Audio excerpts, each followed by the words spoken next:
नमस्कार मो YouTube channel yummy dream को आपण मानक स्वागत। आज आम अल्प समय मध्य अति सहज उपाय बासमती राइस रो पायस तैयारी करिबा।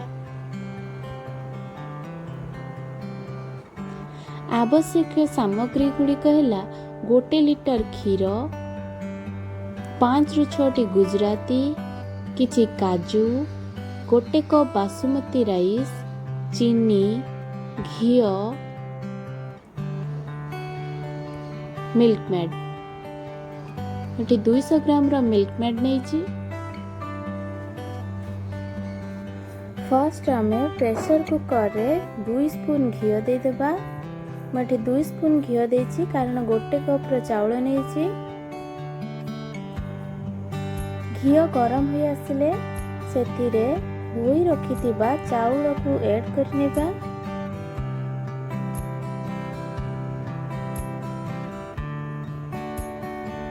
तापरे ताको भल भाव में मिक्स करनेबा। घी देवा द्वारा यार बढ़िया बास्ना आसी थाए, खाइया को मध्य टेस्ट लगी थाए। तापरे किछि पानी देई प्रेशर कुकर को कवर करी 2टी सीटी लगे देबा।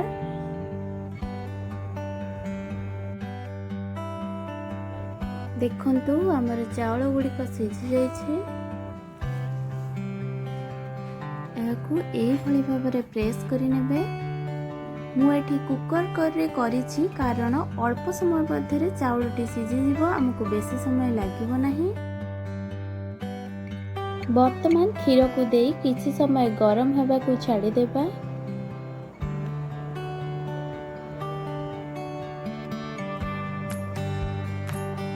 क्षीर गरम हो आसिले सेथिरे रखिथिबा राइस को देई ताको भल भाव में मिक्स करनेबा।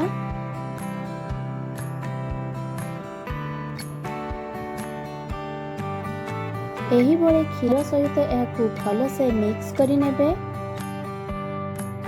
तापरे गरम पानी रे मिल्क पाउडर और मिल्क मेड को मिक्स करनेबे।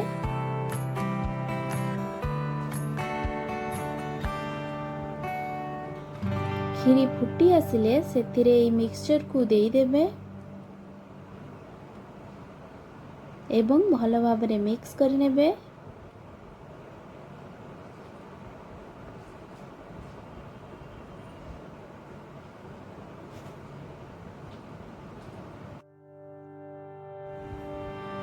खीरी को एही भली भाव में कंटिन्यूअस गोळौथेबे, नहले खीरी तळे लागि जिवो।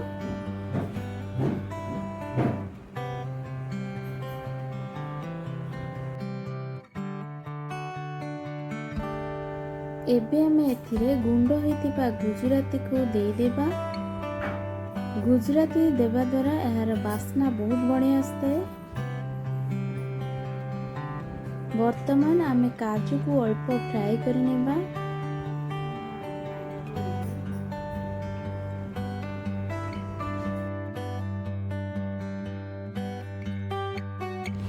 एथिरे अल्प लुण ऐड करिवे, नहेले अलणा लागिबो एवं मीठा मध्य जଣା पड़िबो नाही।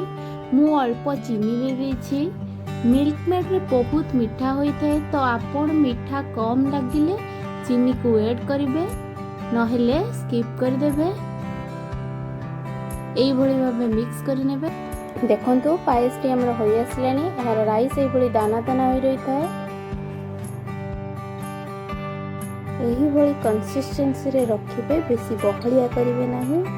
तारपरे काजू गुडी को ऐड करनेबे।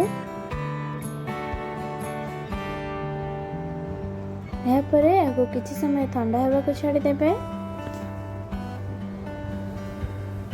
फाइनली हमर पायसटी रेडी हो जाइछि। समस्त पूजा पर्वणी बर्थडे रे एहाकू करी खाइबा को पसंद करि थांती, तो आपण माने एही प्रोसेस रे करी खांतु। और केमिति लागिला कमेंट माध्यम रे